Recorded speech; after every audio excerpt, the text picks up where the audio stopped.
a exponer. Es un honor en realidad estar acá y poder compartir con ustedes un poco la experiencia que tenemos nosotros como firma, pero también yo personalmente en materia de divulgación de información de sostenibilidad, que es como me gusta a mí más decirle a esto, que quizás es un poco más largo, pero ahí vamos a ver por qué me gusta más usar esas palabras.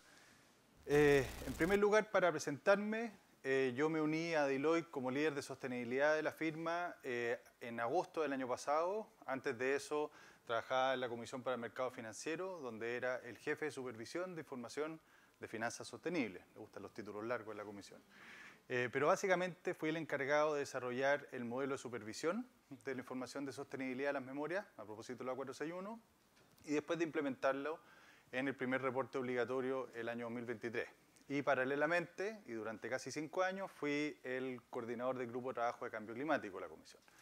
Y en esa capacidad trabajábamos con un grupo de expertos de la Comisión, de supervisión bancaria, de seguros, también del mercado de valores, en entender la relación entre el cambio climático y los objetivos de la Comisión, vale decir, la estabilidad financiera, el funcionamiento adecuado del sistema de seguros, pero también del mercado de valores, y qué tipo de regulación financiera deberíamos sacar nosotros como regulador para abordarlo. Y por lo tanto, mi background tiene mucho que ver con comprender cómo la sostenibilidad afecta financieramente a las organizaciones y por qué está en el corazón de lo que las empresas hacen en realidad, sean o no conscientes de eso. ¿Por qué? Y bueno, y la presentación que traigo hoy día tiene mucho que ver con la 461. Quise ser bien específico ahí cuando Felipe me hizo la invitación y el círculo me hizo la invitación a venir. La idea era tratar de ser súper específicos en por qué la CMF regula esto y qué es lo que va a mirar. Y por lo tanto, una empresa que está tomando este desafío de hacer un reporte de la 461 y hacerlo de forma exitosa y hacerlo bueno, ¿en qué tiene que tener ojo? ¿En qué se tiene que fijar? Entonces, en esto es súper importante entender qué es lo que está pensando el regulador y qué es lo que está mirando y por qué pide lo que pide. ¿Cuál es el origen de estas cosas? Entonces, primero respecto de la CMF tiene un mandato legal, es un regulador financiero. La CMF, en términos legales, como organismo público, no le importa si las compañías son sostenibles en términos de sus emisiones o el uso del agua, no le importa nada. A la comisión, lo que le importa es que las compañías estén entregando la información al mercado, que es material, que es importante para entender efectivamente cuánto valen las acciones de esa compañía, cuánto valen los bonos de esa compañía. Eso es. ¿Por qué entonces pedimos información de sostenibilidad? ¿Por qué se les exige a las empresas entregar información de sostenibilidad? Bueno, porque justamente esta información es súper importante para entender cuando las empresas son exitosas o no.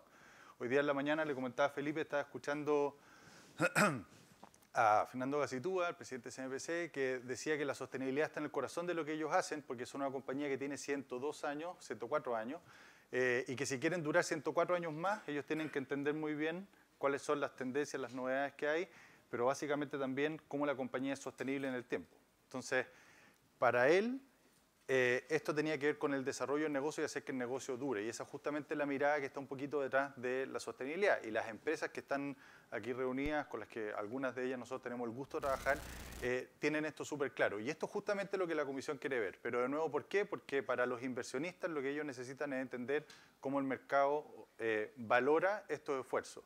Porque también en un ejemplo que yo les ponía ayer, nadie quiere ser el que invierte en Kodak justo antes de que llegue la fotografía digital. Y eso es un poco lo que está en la mentalidad. Queremos entregar esa información al mercado para que el mercado pueda ver cómo las empresas se están adaptando a estos desafíos y lo hacen de forma buena. El origen legal de esto, y que yo creo que es importante no perderlo de vista, es la Ley de Mercado de Valores y la Ley de Sociedad Anónima, que básicamente establecen una obligación para el directorio de las compañías de entregar información. ¿Y qué información? Toda la información financiera, económica y legal que es importante de una compañía a sus accionistas. Y esto es importante mencionarlo, que el obligado legal es el directorio, porque los que están encabezando estos procesos de entrega de información al mercado, las áreas de sostenibilidad, asuntos corporativos, a veces las gerencias legales juegan un rol, a veces las gerencias de riesgo o de control, en definitiva, lo que están haciendo es ayudar al directorio a cumplir la obligación. El obligado legal es el directorio. Entonces, ahí hay un elemento súper importante a tener en cuenta. Ahora, siempre uno tiene la atención de entregar mucha información. A veces queremos entregar mucha información, a veces hay información que quizás uno no se siente tan cómodo entregando. Entonces la pregunta de qué información debería entregarse, esa la trata de responder la norma, pero el elemento central para poder responder eso es la materialidad. Entonces el concepto que está incluso recogido en la ley, eso está en la ley de mercado de valores, ahí lo puse en el artículo 9, no les voy a dar la lata de leerlo, pero básicamente señala que la información esencial tiene que ser entregada al mercado, y la información esencial es la que un hombre juicioso consideraría en sus decisiones de inversión, que es un concepto muy jurídico para los que son abogados, el hombre juicioso, pero eso tiene una traducción al concepto de materialidad que usa IFRS en el mundo contable, y esa traducción es la de materialidad, y dice la información es material si se puede esperar razonablemente que su omisión, inexactitud u oscurecimiento influyan en las decisiones que toman los usuarios de información financiera. O sea, si yo no hubiera conocido esta información, quizás habría tomado una decisión distinta. Entonces, si esta información es de esa naturaleza, entonces debería ser conocida. Entonces, es un concepto que es más o menos blando y eso obviamente pone un desafío a las empresas. Entonces, para pasar directo a la 461, la 461 lo que hace es ayudar a responder a esta pregunta, que es bien difícil, y nadie quiere ser el que tenga que responderle, ¿no es cierto?, al directorio y decir, bueno, esto sí tiene que decirse, esto no tiene que decirse. Una cosa complicada. Entonces, lo que está tratando de hacer la 461 es responder a esta pregunta y decirle a las empresas, esta es toda la información que razonablemente ustedes tienen que entregar al mercado para poder responder a la pregunta de si es que están o no preparados para esto y entregar la información que es material. Pero el concepto de materialidad que usa la norma, que está subentendida en la norma, es de materialidad financiera, que eso es algo que lamentablemente la norma no lo dice expresamente, pero que se notan distintas cosas. Quizás la más importante de ellas es que hace obligatorio los estándares de SASB, que usa justamente la materialidad financiera. La materialidad financiera, a diferencia de la materialidad de impacto, lo que busca es lo que hemos estado hablando hasta ahora, cómo la información relacionada con sostenibilidad tiene que ver con el éxito de la organización, con la última línea, su capacidad de crear flujos futuros. La materialidad de impacto tiene que ver con cómo la compañía impacta en determinados factores de sostenibilidad en su crecer. Entonces está centrado más bien en stakeholders o en preocupaciones que son externas a la compañía, ¿cierto? Entonces, a mí me gusta mucho este diagrama que viene de IFRS, antes de SASB, porque en el fondo nos muestra cómo estas son distintas esferas como de información. Entonces, si en el centro está la información financiera normal, estamos hablando de lo que está en el balance, en las notas, una capa más es la información financiera relacionada con sostenibilidad, o sea, vale decir la información de sostenibilidad que es financieramente material, y ya la capa más amplia, ¿no es cierto?, es lo que tiene que ver con la materialidad de impacto, que es el mundo de GRI. Entonces, la 461 vive en los primeros dos cuadrados, digamos, vive en el mundo de la materialidad financiera. Para pasar directamente a la norma tiene esta estructura. Esto podría ser como un resumen, ahí están todos los títulos de la norma. Pero si ustedes se fijan, el punto número 3 es el más desafiante. O sea, ese es el que tiene por lejos más requerimientos, es el que la comisión está mirando más en principio. A mí me pasó que me pasé del lado que mandaba los oficios al lado que ayudaba a los que reciben los oficios. Entonces, salí en agosto y ya como en octubre estábamos ayudando a algunas compañías que habían recibido oficios de vuelta. No por nada muy terrible, sino que básicamente, y esto es algo que ahí les voy a mencionar, la norma tiene un lenguaje que es bien especial, digamos. Hay que leer la norma con bastante cuidado porque hay secciones en que te dice señales y cuenta con. Y pucha, las compañías a veces no tienen ese X que están pidiendo, entonces en vez de decir no contamos con X, gusta decir estamos trabajando, vamos a desarrollar no sé qué cosa, contamos con una política de Y, que está bien, porque en el fondo esto es un proceso, lo hablábamos con Felipe, esto es un tema de mejora continua, uno va mostrando cómo las organizaciones se van volviendo cada vez más sofisticadas, el trabajo que ustedes hacen. Pero me tenéis que responder si está X o no. Y si X no está, te va a llegar un oficio de la comisión haciendo señales y cuenta con lo requerido en la sección 3.1.1.9, en romanita, digamos. Entonces eso va a llegar. Entonces, la sección 3 es la más complicada, a mi punto de vista, no solamente por estos múltiples requerimientos, sino que también porque pide los requerimientos de riesgo. Y todo lo que tiene que ver con riesgo es algo que la comisión ha dicho, o sea, esto lo ha dicho la presidenta, esto lo ha dicho Daniel García, que es el jefe, el director general de supervisión de conducta de mercado, pero es quien encabeza todo lo que tiene que ver con esta supervisión. la sección 3.6, que tiene que ver con riesgo, es algo que incrementalmente la comisión va a supervisar. Y eso significa que cada vez más van a tener la lupa puesta ahí. ¿Y por qué? Porque ese es el meollo del asunto, digamos, el corazón del asunto. Cómo las organizaciones están identificando los riesgos relacionados con la sostenibilidad, que es como podríamos resumir. Si yo tuviera que ponerle un título, digamos, al 3.6, es riesgos relacionados con sostenibilidad, además de los riesgos financieros regulares, digamos. Y cómo las compañías lo identifican, cómo los miden, cómo los gestionan. Eso es fundamental. Y la comisión incrementalmente los va a ir supervisando. Entonces, ahí yo creo que hay un desafío súper importante. ¿Por qué ponemos esos marcos estándares al lado? Porque ahí se nota bien claro de dónde vienen, digamos, las inspiraciones. Y esto es una slide, digamos, que la comisión se usaba un montón y que justamente la idea era pasárselo al mercado. Así que no es que yo esté haciendo trampas y tomando información de mi antiguo empleador, sino que justamente la idea es que eso quede en el mercado y que el mercado vea qué es lo que está mirando la comisión en esto. Hay algunas cosas de GRI, pero más bien menores, y de hecho incluso la gente que era bien especialista en GRI de repente se me acercaba cuando estaba en la comisión y me decían, oye, pucha, tal indicador de GRI lo cambiaron. ¿Por qué? Porque en la fracción le cambiaron el numerador, porque GRI usa no sé qué cosa. Yo le decía, pucha, yo estoy en la supervisión, yo no escribí la norma, lo lamento un montón, digamos. Entonces, hay algunas cosas de GRI, no están exactamente iguales, hay algunas cosas de GRI. Pero principalmente tiene mucho de TCFD, mucho del reporte integrado y incluye completamente SASB. Y la inclusión completa de SASB es súper importante, porque la norma se hizo pública prácticamente el mismo día en que se anunció en la COP26, que era en Glasgow, en UK, que IFRS iba a tomar el guante de consolidar todos los reportes de sostenibilidad y iba a desarrollar unas normas contables financieras de sostenibilidad. Lo que quiere decir que la comisión tuvo antes. Y por lo tanto no tenía esa guía que hoy sí existe de estas normas consolidadas. Y la comisión integró los estándares de SASB que fueron absorbidos por la norma. Entonces, cuando las compañías trabajan la 461 ya van adelantando parte del camino que van a tener que recorrer más adelante cuando las normas de IFRS en temas de sostenibilidad se hagan obligatorias. Y los estándares de SASB tienen esta mirada de materialidad financiera que yo les digo, que es súper importante porque también es una guía de cuáles son los temas de sostenibilidad que mueven la aguja un poco en las compañías por sector industrial. Eso lo vamos a explicar después.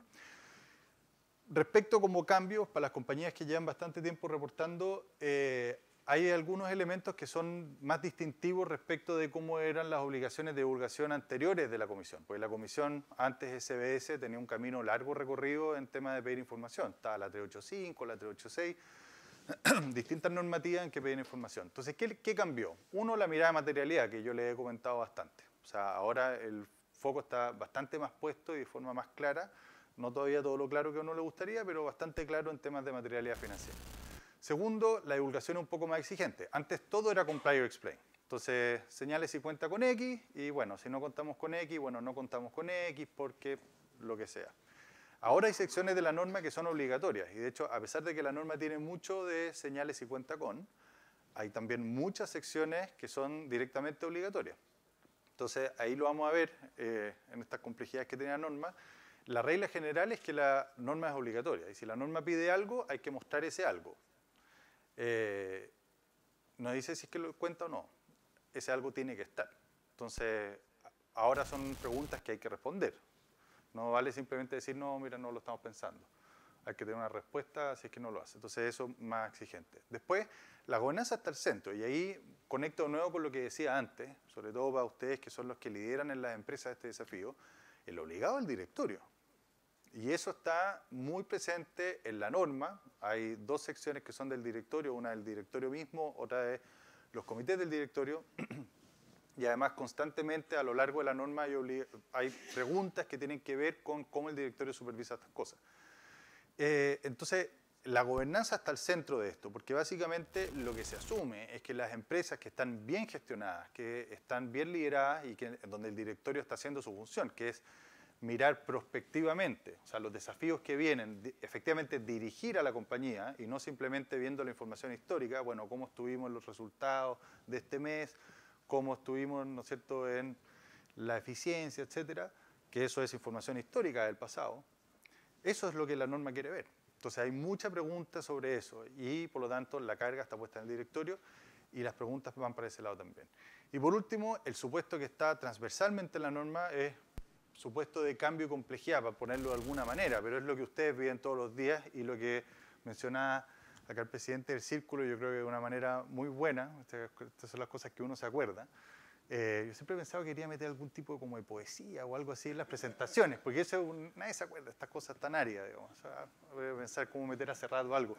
Pero muy buen puesto, porque eso es la realidad. O sea, ustedes están corriendo hacia un horizonte y ustedes van así para allá y de repente, no, es que ahora es aquí, chuta, y ahora hay que movernos. Toda la organización tiene que moverse 1,5 grados más para allá y están a punto de tomarlo, ¿no? Y ahora la pregunta otra y es así. O sea, desafío constante. Y eso es porque el mundo está cambiando, digamos, y los cambios son acelerados y en la medida que las compañías chilenas son exitosas, son eficientes, son rápidas, se vuelven más globales. Y quiere decir que los desafíos globales nos llegan acá, a la operación, a la planta, ¿no es cierto?, al centro. Entonces, eso está en la norma, se ve. Y por eso de repente la norma es un poquito como que dispara la bandada, ¿cierto? O sea, como si tales como, y viene una lista de 15 cosas. ¿Ah? O sea, eso tiene que ver con ese supuesto que hay. Respecto a la aplicación, en realidad me la paso más rápido, pero básicamente ya estamos llegando al final del ciclo. Esto tuvo una aplicación como por tandas, partimos por las empresas más grandes, más de 20 millones de UF, solo sociedad anónima abierta, después más de 1 millón de UF, seguimos solo en sociedad anónima abierta.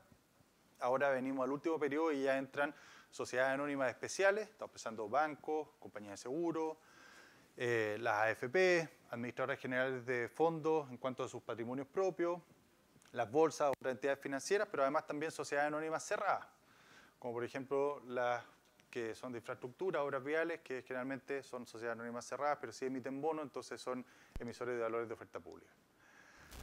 Déjenme detenerme un pelito en los estándares de SASB, porque esto aparte nos da un poquito una mirada hacia el futuro. En la sección 8.2 de la norma se hacen obligatorios los estándares de SASB y estos se hacen obligatorios de forma íntegra. O sea, los estándares de SASB son completamente obligatorios. Pero los estándares de SASB son un estándar de divulgación comply or explain. Entonces sí, es obligatorio responder SASB, pero tú ya entras al mundo de SASB y SASB es comply or explain. Entonces está ya ahí subentendido que hay una mirada de un poquito de un proceso. Esto es de mejora continua y se entiende que hay cosas que pide SASB que la compañía perfectamente puede no tener. Y aparte hay algunas otras sutilezas. ¿Por qué le digo que esto es un poquito una mirada al futuro? Porque como les decía antes, cuando se creó el ISSB, que es el International Sustainability Standards Board, que es este cuerpo que creó IFRS, ahí les voy a contar un poco de eso, para consolidar y desarrollar un estándar global de información financiera de sostenibilidad, lo que hizo fue absorber SASB. En una organización, digamos una ONG, absorbe SASB y lo toma ahí. Y la gracia de SASB, lo vamos a ver, es que tiene divulgaciones que son específicas por distintas industrias y que ellos hicieron este análisis antes de manera súper exhaustiva con el mercado de cuáles son los factores de sostenibilidad que podrían ser materiales para distintos tipos de industria. Entonces, esa mirada con bajada industrial va a estar presente a lo largo y a lo ancho de las normas de IFRS. Entonces, eso ya lo podemos ver. Hay dos normas emitidas, la S1, que es general de sostenibilidad, y la S2, que es de cambio climático, que es como el nuevo TCFD. Y en la de cambio climático está muy clara la bajada por industria. Entonces, dependiendo del tipo de industria que se trate, hay una bajada específica de divulgaciones que tienen que hacer. Entonces, por ejemplo, en instituciones financieras se pide divulgar emisiones financiadas. En instituciones o organizaciones que son más productivas se pide distintos tipos de emisiones. A veces se pide de algunos gases y de otros gases no tanto, porque en realidad no juegan tanto un rol en la producción. Pero esa mirada industrial está. 77 tipos de sectores industriales distintos. O sea, tiene una clasificación de sectores industriales completa, que es el SIX. ¿Por qué es importante esto? Porque cuando una compañía tiene que divulgar el estándar de SASB, le toca elegir el sector industrial. Hay algunos casos en que esto es súper claro, pero hay otros casos, sobre todo en empresas que están en procesos transformativos, en que esto no es tan claro. Entonces, puede haber que sea, no sé, un estándar que es solamente de producción de alimentos, pero hay otros estándares que tienen que ver más con agricultura, hay otros estándares que son más de distribución de alimentos. de repente las compañías van cambiando el foco y la pregunta es, bueno, ¿qué estándar debiera yo aplicar? Entonces, lo primero es identificar cuál es el sector industrial. Entonces, en la estructura nosotros vemos que una vez que ya la compañía tiene elegido su sector industrial, que debiera aplicar todos los que sean materiales. Entonces, si una compañía tiene distintas unidades de negocio que pertenecen a distintos sectores industriales, en estricto rigor, debiera divulgar todos esos sectores industriales a los cuales pertenecen sus unidades de negocio. Dentro del sector industrial va a estar el estándar propiamente tal. Y todos los estándares tienen un tema general, un parámetro de contabilidad, una categoría, una unidad y un código para identificarlo. Lo interesante de esto del tema es que los temas son transversales. Son 26 temas de sostenibilidad que identifica SASB. Entonces ellos lo que hicieron, esto yo siempre pongo el ejemplo del teclado porque lo encuentro que como claro. Pusieron imagínense ustedes un teclado, ¿no es cierto?, así como de piano, tecla blanca, negra, y dijeron, bueno, estos son los factores de sostenibilidad que pueden incidir en una compañía. Obviamente a una aerolínea no le aprietan las mismas teclas que a un banco, ni que a una compañía pesquera, ni que a una compañía forestal o a una compañía de energía. Cada una tiene distintas teclas dependiendo de la naturaleza del negocio.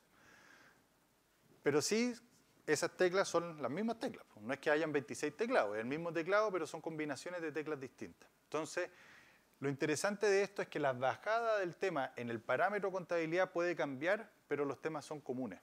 Entonces, eso ayuda a estandarizar un poquito la información y a comparar. Entonces, si bien, no sé, hay temas de agua, por ejemplo, en el mundo de la energía, y hay temas de agua en el mundo forestal, puede ser que algunos parámetros sean específicos de cada industria, pero puede ser también, y probablemente hay, parámetros que son comunes. De hecho, pongo el agua porque ahí el parámetro es bastante común. Lo que se pide es la cantidad de agua que se extrae como porcentaje y en cantidad de zonas que están bajo estrés hídrico.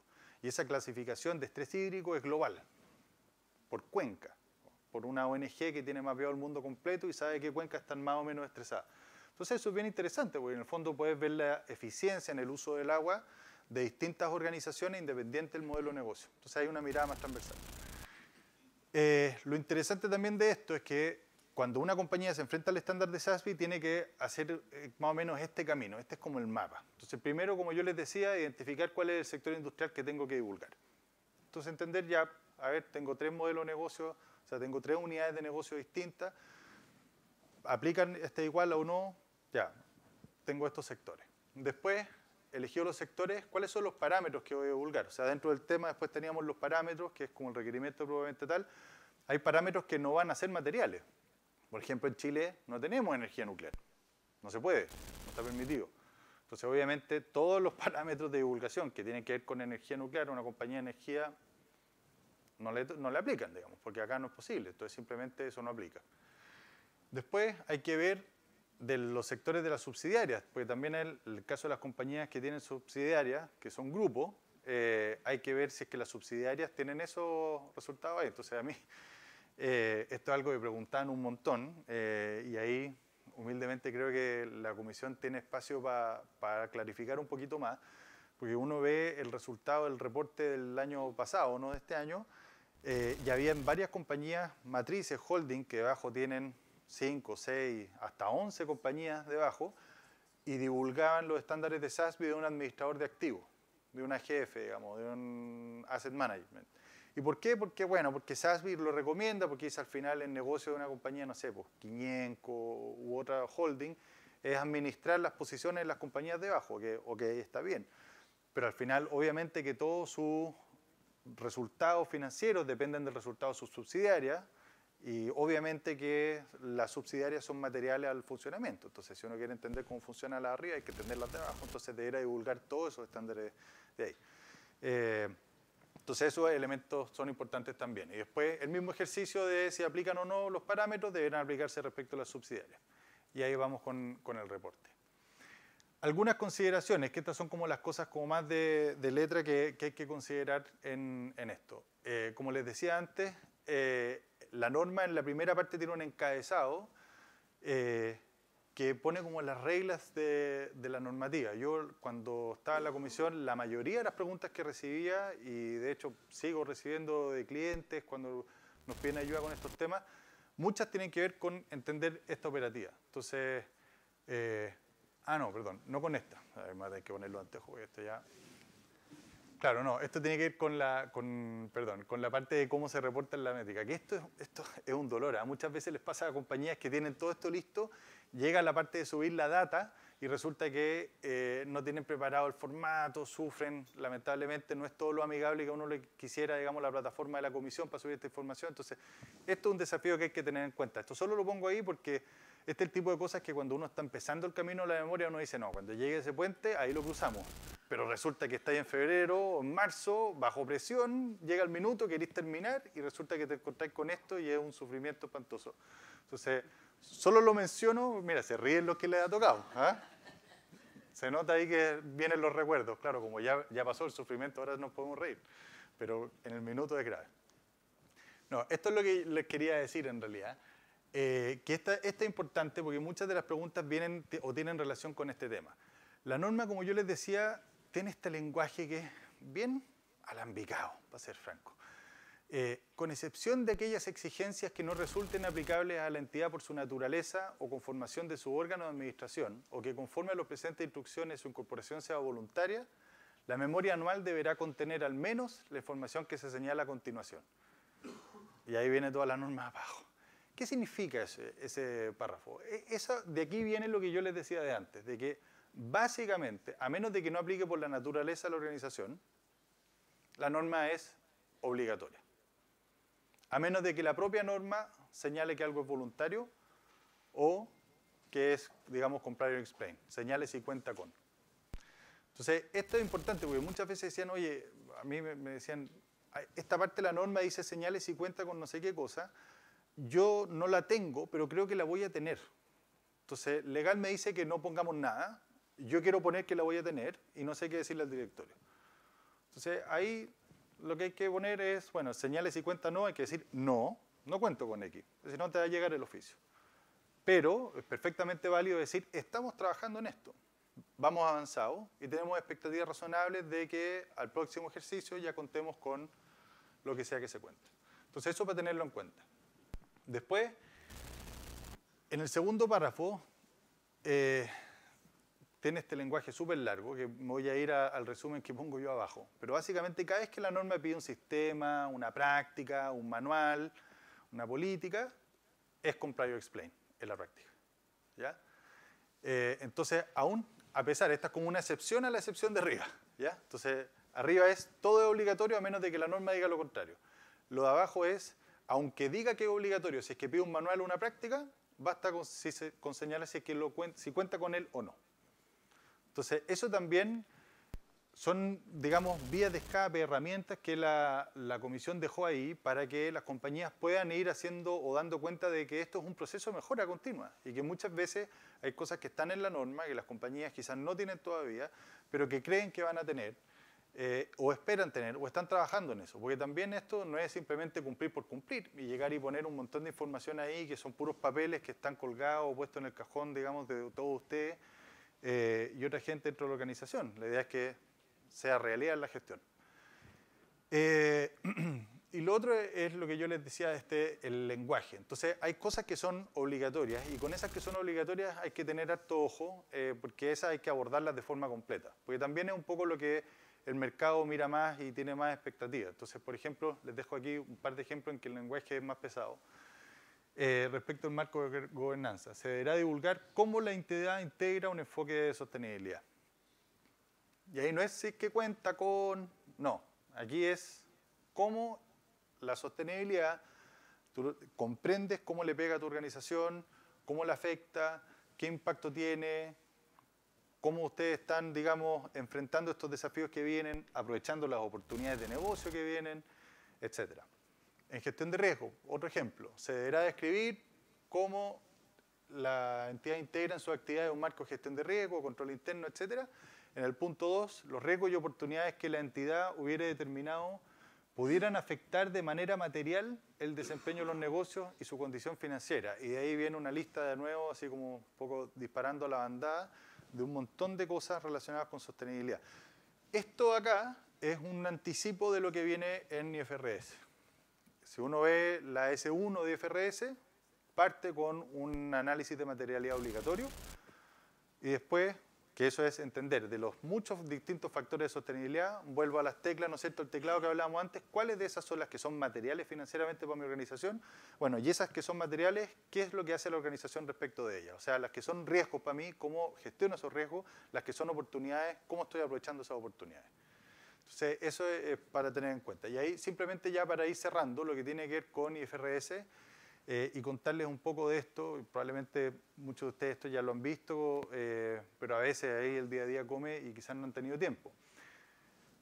Lo que ocurrió fue que hay tanta demanda por información relacionada con sostenibilidad en los mercados internacionales, principalmente por parte de inversionistas, pero ustedes, sobre todo las compañías que exportan a mercados globales, lo saben también cada vez más por parte de sus clientes.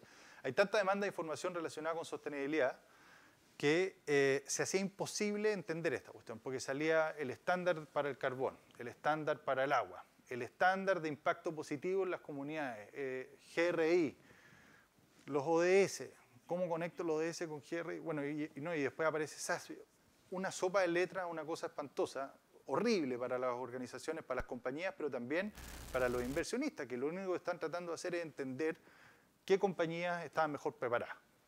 Entonces, IFRS tomó el guante de esto y formó el ISSB. Entonces, como les decía, IFRS ya tenía el IASB, el International Accounting Standards Board, que es una organización que se dedica a establecer los estándares financieros normales, digamos, que establecen la contabilidad y que van pasando al mundo entero, excepto Estados Unidos, que tienen los GAAP, digamos, pero son completamente interaplicables. Que son de contabilidad, y creó un órgano paralelo equivalente, pero solo para información financiera de sostenibilidad. Y ellos están trabajando en satisfacer esta demanda de información. Entonces, lo que ellos tienen en mente y lo que han estado trabajando es en que el día de mañana ocurra lo que se ve ahí. Entonces, tenemos el IASB, que va sacando la norma de contabilidad, nos permite tener los estados financieros, ¿no es cierto?, con el balance, el estado de flujo, el estado de resultados, y nos da una idea de la gestión financiera de las entidades. Yo no lo puse acá, pero en realidad quizás lo debería haber agregado. Hay una slide muy buena que muestra cómo en el tiempo la valoración de las compañías del S&P 500, que son las 500 compañías más transadas en Nueva York, cómo desde los 70 hasta ahora, si uno ve la valoración de mercado de las compañías, o sea, si uno suma, bueno, esta compañía tiene X cantidad de acciones, el valor de cada acción es Y, entonces la valorización de mercado de la compañía es este número. ¿Cuánto de ese número corresponde al activo tangible y cuánto corresponde al activo intangible? Entonces, si en los 70 el 80% correspondía a activo tangible de la valoración, valor de mercado, a finales de los 2010 es menos del 20%, de hecho es como más cercano al 10% que es activo tangible. Y el resto de la valorización de mercado es activo intangible. ¿Y eso qué quiere decir? Ese activo intangible incluye licencias, software, cosas así, pero obviamente el valor de mercado de las compañías no responde exclusivamente a eso, quizás salvo compañías como Google o Microsoft quizás. Eso quiere decir que el mercado valora a las compañías por cosas que la contabilidad regular no está conteniendo. Entonces esa es la presión que hay por información relacionada con sostenibilidad. Entonces por eso se desarrolla lo abajo para llegar a tener esa mirada completa integrada con divulgación financiera y de sostenibilidad. Entonces, el ISSB consolida el CDSB, que era un estándar de sostenibilidad, el CDP, que tenía que ver con emisiones de carbono, SASB, que tiene que ver con cosas de sostenibilidad. Ya la Value Reporting Foundation había consolidado el reporte integrado con los estándares de SASB.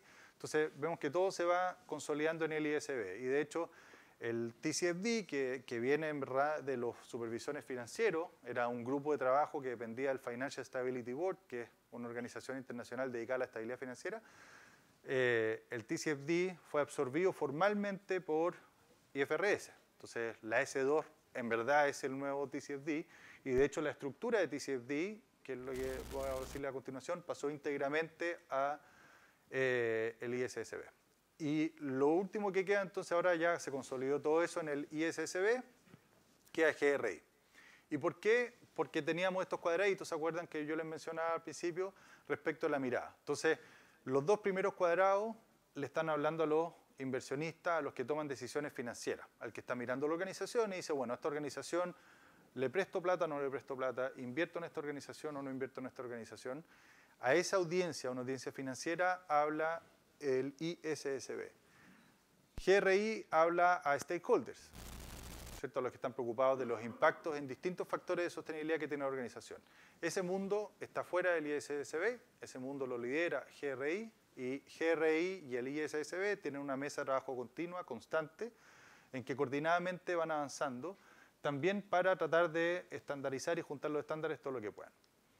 Entonces eso simplemente para, la idea no es meternos mucho en detalle, pero simplemente para darle una mirada, la estructura de estas normas va a ser, o la arquitectura en verdad, yo creo mejor, la arquitectura de estas normas es la de TCFD.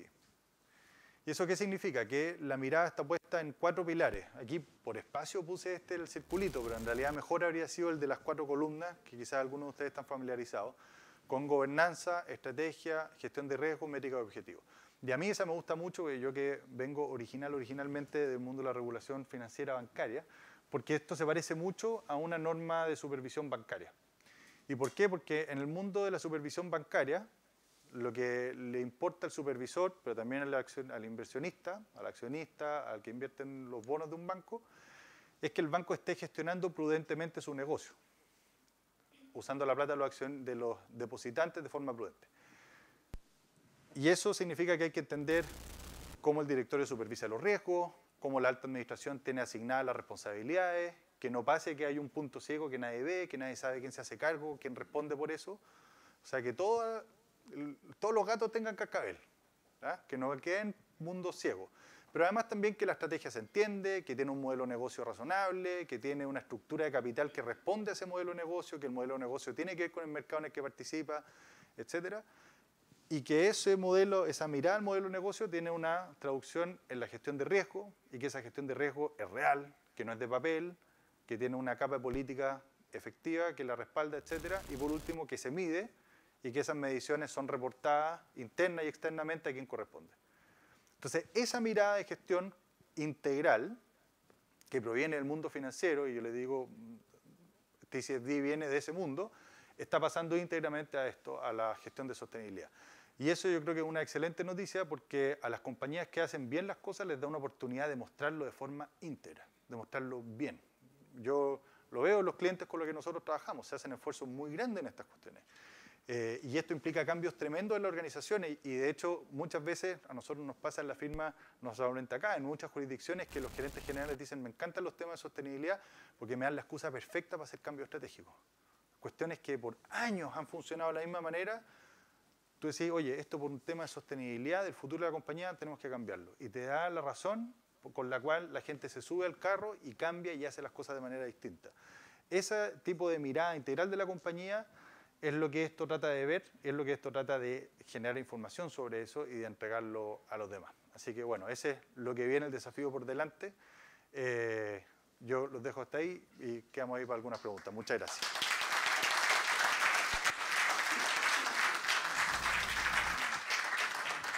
Muchas gracias, Gabriel. Acá, sí, quédate acá unos minutitos. Yo sé que quizá hay algunas preguntas de parte del público que le puedan plantear. Hay un micrófono disponible. Si alguien tiene alguna consulta. Alguien levanta la mano. Nelson Donoso, director de IRADE. Lo primero, felicitarte por la presentación porque estuvo muy buena. Te quería poner un desafío. Mira, hace un par de semanas me invitaron a el reporte anual del Ceremi de Medio Ambiente. Eso fue en Hualpén, la gestión anual. Y toda esa gente que está ahí seguramente está convencida de que hay que cuidar el cisne, igual que todos los que estamos acá. No hay ninguna duda, o sea, estamos completamente alineados en eso. Sin embargo, en esa cuenta pública la palabra sostenibilidad no estuvo presente, la palabra mercado no estuvo presente, la palabra cliente, sostenibilidad no existen para ellos, digamos, la palabra empresa. Entonces, lo que te quería preguntar es cómo salimos de la trampa de alguna manera de la sostenibilidad, cómo encontramos un catalizador, porque finalmente muchas de esas organizaciones que están presentes hoy día en Chile, ONG, etcétera, están frenando el desarrollo del mercado, son un riesgo importante del mercado y desde esta vereda, desde Oxford, no tenemos ni una capacidad de interactuar con los protocolos de comunicación que ellos tienen. Entonces, ayer por casualidad me reunía con una organización que se llama Fondo Naturaleza y Y me pareció que hay una salida por ahí, en donde de alguna manera llegan las organizaciones ambientales ahí, llegamos nosotros con esta ciencia de la sostenibilidad y otro resuelve el problema del protocolo de comunicación para cuidar el cisne. Entonces, te quería preguntar, ¿cómo ves tú eso? Porque yo siento un Chile muy polarizado, donde este lenguaje técnico funciona muy bien para nuestros directorios, pero en la práctica tiene frenado el desarrollo sustentable de Chile. Es una excelente pregunta. Qué gana de sentarnos y tomarnos todo el tiempo que vamos a usar para este seminario solo para hablar de eso. Mira, yo creo que como precisión que hay que hacer, todo esto que hemos estado hablando hasta ahora, que tiene que ver con divulgación de información al mercado, tiene la mirada exclusivamente de la información que alguien que toma decisiones sobre una compañía, de si invierte o no en esa compañía, necesita tener. Entonces está súper limitado.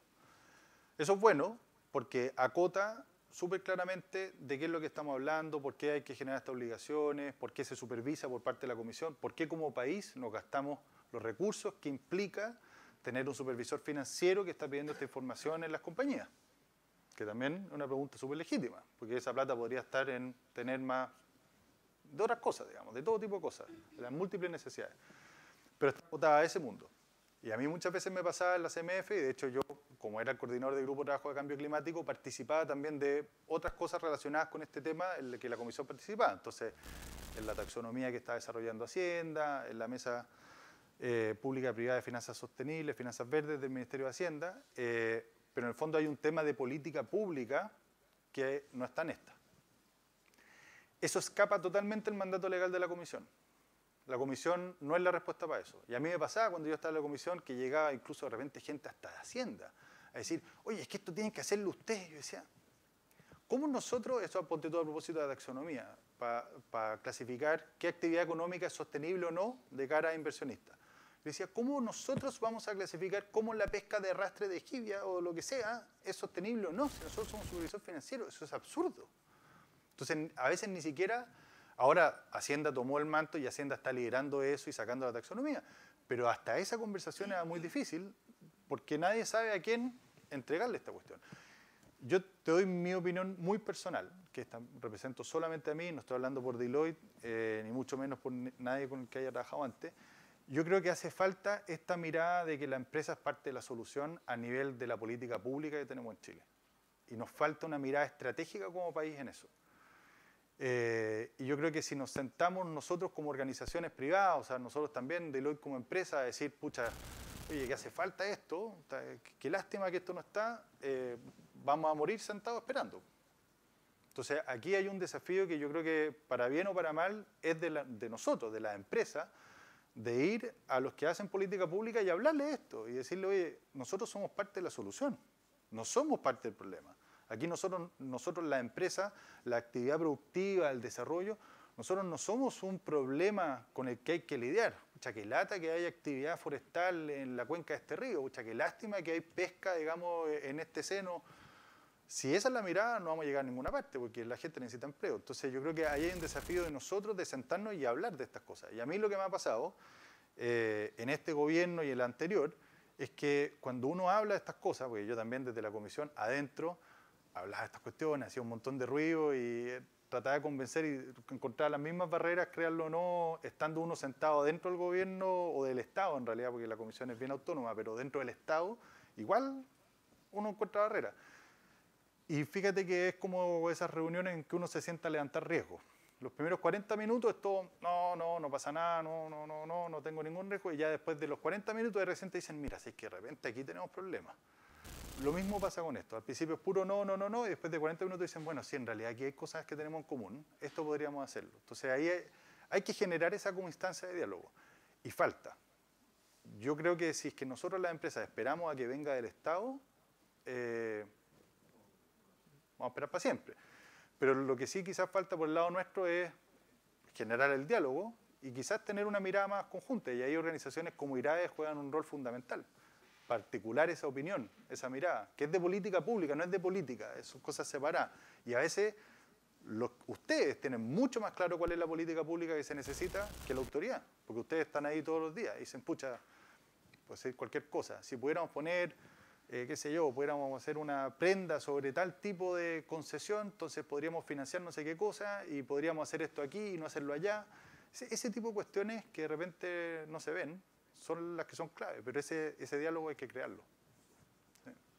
Muchas gracias, Gabriel. ¿Alguna otra consulta, pregunta antes de pasar al panel de conversación? Por favor. Su nombre y dónde trabaja. ¿Me escuchan bien ahí o no? Sí, te escuchamos bien. Me llamo Pablo Larcón y muchas gracias por la presentación, aclaratoria total y se ve que estás ahí cerca de los directorios, ya conversando con ellos.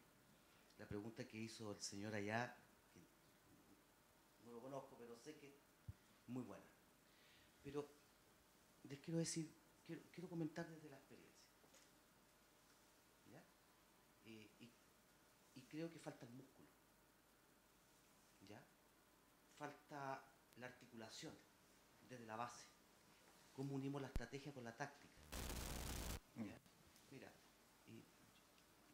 yo vi el robo de madera. ¿Ya?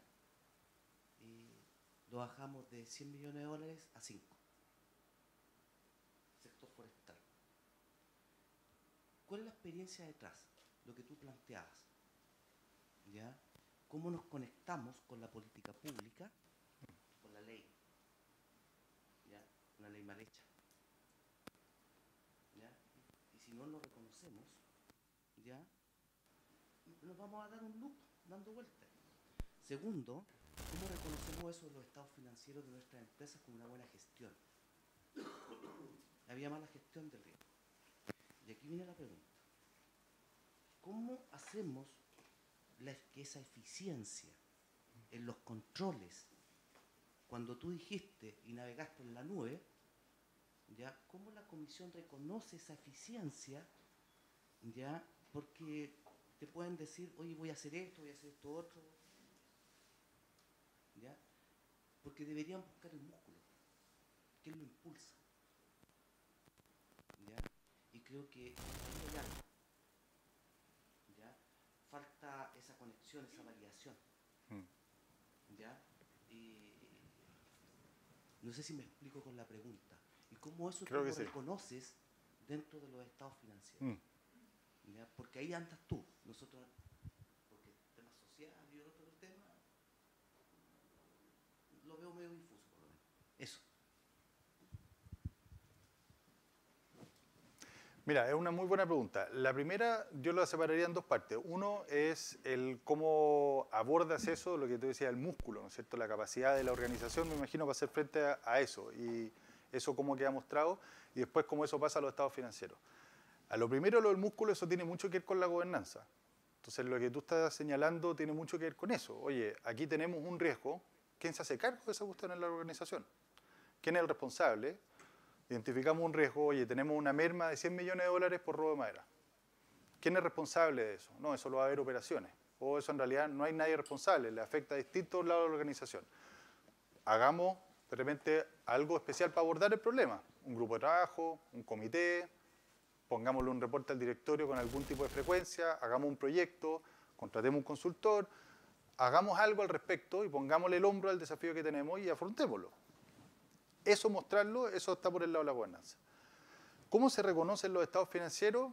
Ahí está temas distintos lados. Puede ser por pérdida esperada, y tú puedes mostrar que la pérdida esperada la bajaste de forma significativa, producto de la gestión que hiciste de ese riesgo que tenías. Y también probablemente falta camino en eso, y eso es parte del desafío que IFRS tomó. Cuando tú ves la S1, la Norma General de Sostenibilidad, el desafío es harto más pesado que la 461, porque no es solamente, oye, dime qué riesgo identificas y cuáles son las oportunidades o qué factores de sostenibilidad son materiales para ti, qué riesgos hay respecto de ellos, qué oportunidades hay respecto de ellos. Lo que viene después es, ¿y cómo te afectó en los resultados de este ejercicio? ¿Y cómo esperas que te afecten financieramente en los resultados de los ejercicios a corto, mediano y largo plazo? O sea, hay un ejercicio de proyección de impacto financiero.